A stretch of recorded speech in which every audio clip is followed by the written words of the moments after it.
Okay, well, good morning, Ewan. We are very happy to be hosted by you today in Meltwater. We are definitely excited to share a little bit more about what is Meltwater, what are you doing that you keep on being an amazing workplace. And the idea today is to pick a little bit more into it. Good morning, and thank you for hosting us. Okay, thank you. So for the first question, we are, after learning a lot for some years that we've been working together with Great Place to Work and Meltwater, we've learned that you have an amazing entrepreneurial spirit belief and part of your mission and your principles or values. Mm-hmm. How do you keep that entrepreneurial spirit with all your people and different locations, different cultures? How does it happen in Meltwater? What do you do, Ewan? I think that fundamentally, so Meltwater is founded on a belief in people. So as soon as people join the company, from day one, they get given real responsibility. Mm-hmm. So as a company, we take a lot of risk in terms of giving people that real autonomy. We give them targets, we give them clients to work with, where they can actually also have the chance to succeed and to fail. Mm-hmm. So we give a lot of opportunity to experience like a real entrepreneurial journey. Mm-hmm. And I think that fundamentally, entrepreneurial spirit or being an entrepreneur is about taking risks, which is that part, then also about continuous improvement. Mm. So as a company, our culture overall is about continually growing and improving, reflecting on what we did well yesterday and what we can improve on tomorrow. And so in our culture, there's a lot of focus on feedback, there's a lot of focus on taking that feedback and growing with it as well. So part one is giving people that real ownership, the real responsibility, but then it's giving them plenty of feedback and the opportunity to grow and to improve over time. And we do that throughout people's careers. So it's not just when they start. Yeah. But as people grow, they get given management responsibility and leadership exposure very early on. Oh. And then we also try to put them into senior positions early in their career. So that might be sending somebody off to be a managing director in New Delhi or in Beijing or wherever it might be, where that chance to be an entrepreneur grows and the responsibility grows as people's careers develop here as well. That sounds super cool. May I assume and presume that that entails also innovation? Yeah, a lot of it is around innovation. So, of course, we have teams that focus on innovation for us in our products in San Francisco and spread out across the world. What I see our responsibility on the ground in these markets is our ability to innovate the way that we run our business and the way that we think about how we want to do our business too. And I think the thing that makes me really proud about working here and the way that we've developed our business in Greater China is a real bottoms-up approach. So we're listening to the feedback that our people have from speaking to our clients, their ideas about how we will run the business. Mm-hmm. And those ideas are the ones that will escalate and eventually they'll form our strategy as to how we want to run our business in Greater China as well. Mm-hmm. That sounds super cool for young people. The young generations are looking for places that they can be more empowered and also that they can contribute. Sure. They have more inspiring and meaningful work, right? For sure. I think that the other thing that, from the people that I interview and the people that we hire, what they're looking for, they want the chance to contribute. They want that real entrepreneurial experience. Mm-hmm, mm-hmm. But they also want the safety of a company exactly. Maybe going to be struggling in a few years' time, or a company that also where they can learn from that group of people that are pre-existing as well. Mm-hmm. And I think the balance is really important. So I feel we're very good at giving people the toolkit that they need in order to be successful, to manage their accounts, to be able to hit their targets. But then they still have a lot of freedom about how they approach those tasks. And then we're always very open in terms of the way that we will run the business. So it's a very flat management system. So they'll always have access to give feedback, to suggest new ideas so that we can continually improve as well. Definitely, this is quite outstanding. Only a few companies have this push and this openness. Thank you for that. Mm-hmm. Then I heard as well, I learned from Meltwater that you nurture a lot, the talent. And nurturing talent can be sometimes challenging. And you have to put very firm beliefs, very firm guidelines, and then have really interesting programs to make the people feel that they can really unleash their potential. What are you doing in Meltwater to foster this situation? Yeah, I think firstly, nurturing talent is the core of our business, and the only way we can continue to expand is by nurturing and developing talent, because we always promote from within. Yeah. And so in order to have the leadership of the future, we need to be nurturing that talent today. So, I mean, a lot of the development in Meltwater happens through the experiences that people have, doing business, speaking to clients, getting feedback, and day-to-day coaching. So we run in very small teams where a manager will manage maybe just 1 or 2 people. And the idea is that there's a lot of contact then to give that coaching, the advice, and the feedback. So a lot of the development is ongoing and it's happening every day. But obviously you still need to have programs and more structured ways to develop people. So it's something that we spend a lot of time on as a company, and then also at a regional level. So on a company level, we meet with our sort of middle management layer every quarter, where we'll run obviously a review of what's happened that quarter, but it's much more focused on personal development. So we'll do workshops with those leaders, give them a lot of training, and that's with senior management like executive directors and VPs, so they get a lot of exposure in those settings. When people are just entering into their management level or taking their first steps into seniority, maybe 1 or 2 years into the company, we also will run a yearly management workshop, and that will be off-site, and we'll take everybody from APAC and we'll meet together, and we'll run workshops that range from business skills all the way through to how to develop somebody and how to coach somebody else, because we're asking people to do something that's very difficult, like you said, which is nurturing talent. But I think that there's other ways that we approach that, because obviously it needs to be done, as and when we see a business issue as well. So sometimes what we'll do is we'll take a whole team and we'll move them over into a different physical location to take them out of their day-to-day to really focus on their development and do basically a sprint development program with them for a week. So that's basically investing in that group of people, taking them away from their day-to-day, and then getting them to work with senior people to help, again, improve business skills, maybe it's leadership skills, and to give a real focus on those people's development as well.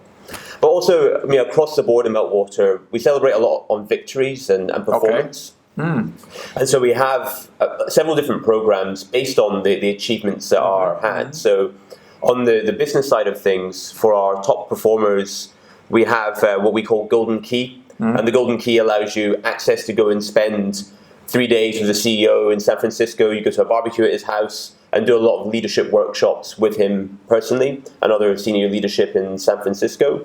We run a not-for-profit university, an incubator in Ghana.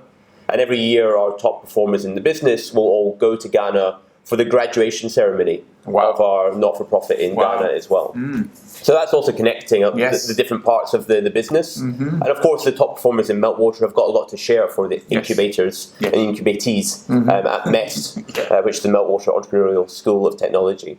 On the leadership side, we have something called the HYPO, the High Potential Program, which is a series of events that will happen over the course of 12 months to foster our future leadership. And then for our very senior management, we do a partnership program with Saïd Business School at Oxford University, where we'll do executive MBAs and executive programs to develop those leaders so that they can take on the big challenge that is running large-scale software operations globally. There's a lot of excitement then going on. Every time is very, very interesting. You have fun by doing all this stuff. The people feel that they can thrive while having a little bit of fun, and it's part of the spirit. In terms of that, so a big part of it is also the company showing that it really values its people. And so that's where a lot of these investments come from, is to signify how important the people are to our business. And the other part is that fun is one of our core cultural elements. So we have fun, winners, respect, and then overall they're meant to contribute towards constant improvement. But fundamentally we believe that to really be at your best, to produce your best work, you need to enjoy where you work, who you work with, and you need to have that element of fun and things to look forward to in your day-to-day as well. I think that is a key word and a key element of a great culture, to enjoy. And that is important. If you're enjoying what you're doing, you're not working. Absolutely. Right? Cool.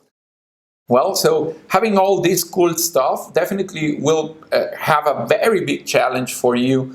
Whenever you bring that global culture that I'm pretty sure you have, or you want to maintain all these guidelines, principles, values, to set up a Meltwater culture all over. But there's something that has to happen and happens every time when you land and grow in any geography, in any location. You have local challenges. You have a slightly different perception, slightly different demands, slightly different requests to fit into the culture, right? And we've seen in all these years working in Great Place to Work that most of the companies, they struggle a little bit with that. And there's a big difference with the companies that are constantly being a great workplace because they're handling it very successfully. What do you do in Meltwater to handle these local culture specifics, let's say? Yeah, I think that one of the interesting things about us being in the Greater China region is the cultural challenges. So I think that one part of how we handle it, we've actually been now in the region for 12 years. Right. So a lot of the people who are working here, they're actually very experienced people in the company. So they've maybe worked with the CEO before, worked with the executive directors. And so we have some people that really, truly understand what the global culture is. And then it's their job to reinterpret that for the local markets. I think that said, we do try to keep culture consistent across Meltwater, no matter whether you're in Shanghai or Sydney or San Francisco. It should have the same principles. And as I said earlier, what we're looking for is to create a fun working environment. Yeah. Now, what fun might be is slightly different across the world, perhaps. Yeah, okay, I got you. But still enjoying coming to work, working with similarly ambitious, inspiring people. Honor is the high standards that you keep and the standards that you set for yourself and the quality of work that you do and how you gauge whether you as an individual are proud of what you have done. And respect is the way that we do things. And I think respect is probably different. The way you interact with a client in China versus working in Japan, working in India or the UK, is probably something slightly different. And that respect is probably the part where we're talking about like localization. Okay. I think for us specifically, thinking about things that have changed for us, in the Greater China region, we have about 120 Meltwater employees, which is about 10 times as many as we had 5 years ago. And so a lot of culture was really taken from people speaking, having informal chats, going out for a coffee together. When you're small, that's very manageable. But as you get larger and larger and larger, being able to have those informal touch points where you're educating on culture is much more difficult. And so what we've had to do is go a little bit more back to basics and writing down what some of these things mean to us in the Greater China region so that we can help share that to a wider audience. So there's a lot more system and structure that has to come into play to make culture work. But fundamentally, what we're trying to do is to make it feel the same working in Meltwater today as it did 5 years ago, which comes down to that entrepreneurial spirit, the continual growth, and really respecting the cultural tenets that we have. So those are really some of the biggest changes that we've had to make. No, and you have the challenges of the environment, market dynamics, economy, politics. I mean, there are many things that are constantly challenging any kind of team, right? And constantly demanding changes or adaptations, right? But then probably your entrepreneurial spirit, it's a key element to be resilient and adaptable without leaving the frame of Meltwater as a global company. But I think that the key thing is the expectation when people join the organization. So when people join Meltwater in Greater China, they're clear that we're not the finished article, that we are still evolving and that we're still getting to where we would like to be. And as part of that team, they have a responsibility to make it better as well. Got it. Because I think sometimes when I've seen culture fail or when things have not worked out in other organizations, it's because people are sitting and kind of waiting for leadership to tell them what to do or how things should be. But getting people to feel the ownership, that's what really inspires people to continue on focusing on culture and making sure people understand that is really how you run a great business, is by having a great culture as well. And making people feel that ownership is really important. And so whether it's kind of coming down to the entrepreneurial spirit, giving people real business responsibility, giving them leadership opportunities early, it's all about giving people real ownership and really investing in those people. And then they will naturally also take ownership over culture and help maintain it and focus on it. Somehow that is speaking to me about trust, right? Which is what we constantly work with Great Place to Work. If you want to have that entrepreneurial spirit, if you want to have that empowerment, and this contribution is because, and taking the risk, right, is because you give a good amount of trust in each of the employees. Okay, cool, super cool. So definitely people management, handling the people, handling the expectations, the ambitions, the career paths of everybody should be always challenging. It's always a challenge, right? And another typical thing that we find along the road, pretty much everywhere, is people that resist change, resist this, either the innovation or the level of risk that poses any new task or any new project. And it's particularly challenging for the leadership to handle the situation successfully. Again, we believe that great workplaces are doing a very good job about this. What is happening in Meltwater about this? How do you work around these situations? Yeah, I think first of all, it's natural that people resist change. Yes. And actually, one of the things we speak about it in the interviews with people before they come on board, and we speak about it throughout their journey at Meltwater, that we expect a lot of change. And really, Meltwater is a great place to work if you want to change and you want to evolve, because that's fundamentally what our culture is all about. I think in terms of actually making that happen, there's a few different aspects. I think first of all, people need to feel that it's a safe environment for them to be in. So there has to be that trust element, that people believe in who they're being managed by, that they believe in the organization. And the other foundation part of it is a sense of mastery. So if you're asking someone to change, you need to show them the achievements that they can get by making these changes. So if you ask someone to make that change, you need a way to demonstrate how it has helped them as well. So the feeling safe and the sense of mastery, those two pieces together are important in terms of the foundation.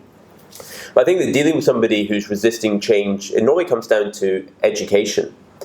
I think that, first of all, the person that is asking the person to change needs to really understand why they are asking that person to make that change. Yes. And I've definitely seen situations where maybe a manager is asking someone to do something differently or perform a task a certain way, but the manager themselves doesn't know exactly why it has to be done that way. And that's a very risky situation. Yes. So I think a lot of it comes from leadership and leadership understanding why things are done in a certain way.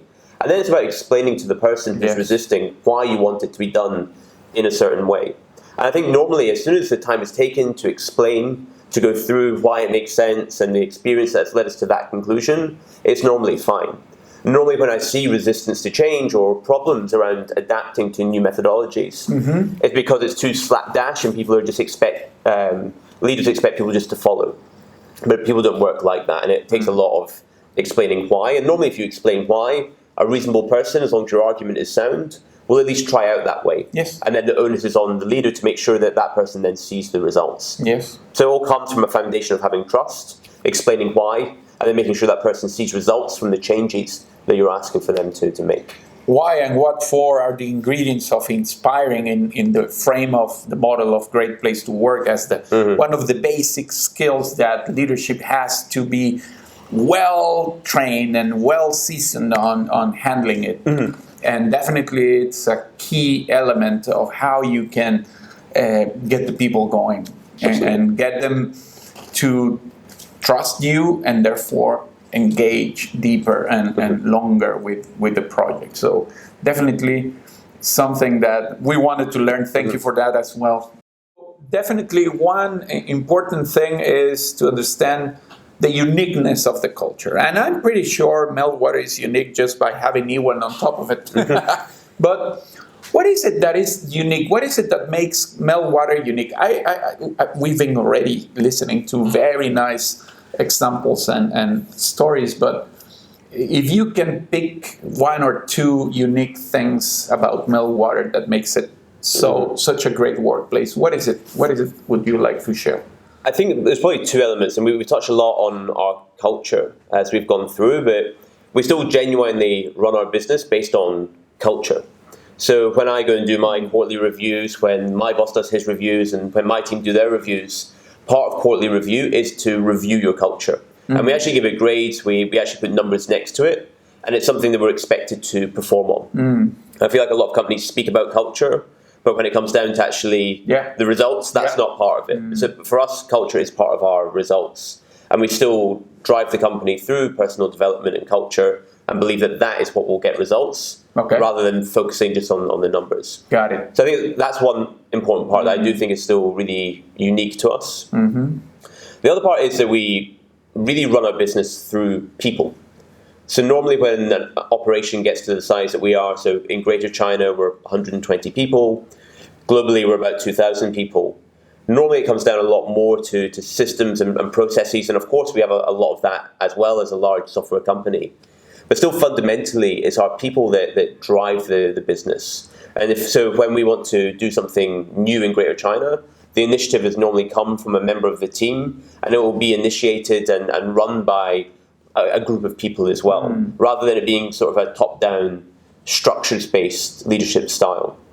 And seeing an organization that still runs so much on the thoughts and the opinions and the ideas of its employees, and seeing those getting actioned really quickly, still makes it really dynamic to work here, really exciting to work here. But also it just makes the connection a lot stronger to the organization as well. Because when you can see that your idea has had a business impact, you feel that ownership to your organization as well, rather than it being a more top-down approach, which most companies that have gotten to this size would have. I think that's what still makes it a very unique place to work. Yeah. And you were mentioning before something that happens to a lot of companies while they grow.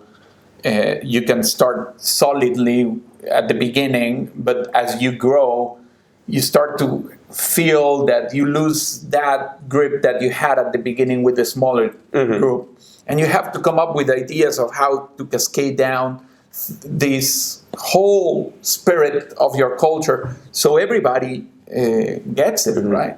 But that's why the people are so important. So still today, I interview every single person that joins in the Greater China organization. And really the qualifying criteria, of course, we look at a lot of different things, but what I'm thinking about is, am I passionate about this person? Are the team passionate about this person? Because all the things that we've talked about, it comes down to spending a lot of time with people, real quality time with people, having good quality conversations, and feeling inspired about working with that person. Because then it's not a chore, it's not a difficult thing to spend that quality time if you're working with people that you're inspired by every day. And that's the goal of what we're trying to do in Meltwater. That's certainly unique. One last question, if you don't mind. I know your time is precious, but how Great Place to Work has been helping Meltwater to sustain and be consistent with all these amazing stories? Because certainly we are gaining a lot of learning by partnering with a company like Meltwater and with you, Ewan, but the other way around, what is happening? Well, I think a great place to work is, it really helps us take a reflection every year of where we actually are. So every year when we sit down, first of all, for us to go through the survey as leaders, to think about our responses, to think about, have we done a good job this year? It's a really important time in the year for us. And it's a really honest reflection time as well. So I think that going through the process of doing the survey for everybody, it's a really good point of reflection in the year. But the exciting part for me is when we get the results, is to sit down, first of all, myself, to go through and think about those results, see how we've trended from last year as well. And then we all sit down as a management team to discuss what those results mean. And typically as a company, we're always very proud of our achievements and the things that we've done well, but we'll always focus a little bit more on the improvement areas. So we'll always go through the areas where we can improve for next year, and we'll set about making some plans. And so a great place to work has become part of our yearly planning process, where we will know, okay, well, we need to focus on these 2, 3, 4 areas and make sure that next year we can move forward from the grades that we got this year. And again, it goes back to the philosophy and the idea of continuous improvement. But the fact that it's been done externally from us, there's no bias, we can't have a lot of influence over the results, and it's just kind of a straightforward look at where we are today. That's become a really important part of running the business, and because we've been doing it for 5 years, it's actually allowed a lot of continuity, because it's the same group of questions and the same ideas as it was 5 years ago, but now we're looking at an organization that is 6 times as big as it was 5 years ago. Yeah. But we still want culture to be the same, and we want to still be the same employer that we were 5 years ago in terms of the things that we were doing well. So that's a really important way for us to keep the consistency, and also for, again, like I said, for us to have that yearly point of reflection to ensure that we're always moving forward. Yeah, definitely. In the way we do the survey and the projects across the year with so many organizations, we learn a lot from all of them. And we are very excited to see that by doing, or by at least helping you one way or another, providing all these tools, all this analysis and the reflection points, we are building our mission. We are building a better world, a better society by helping the companies to become better workplaces. And growing the trust has become a really exciting mission, a really exciting goal that we are looking forward every single time. And when we listen to testimonials like yours today, well, we get inspired. I get inspired to continue, to carry on, to push on, to give every single organization, every single team the support that is needed to have a similar story as you are sharing with us today. So thank you very much for inspiring us, for sharing with us all these very nice practices and policies and things that you're doing in Meltwater. Ewan, my best recognition to you. Congratulations, and thank you very much for your time. Thank you, Jose. Thank you. Thank you.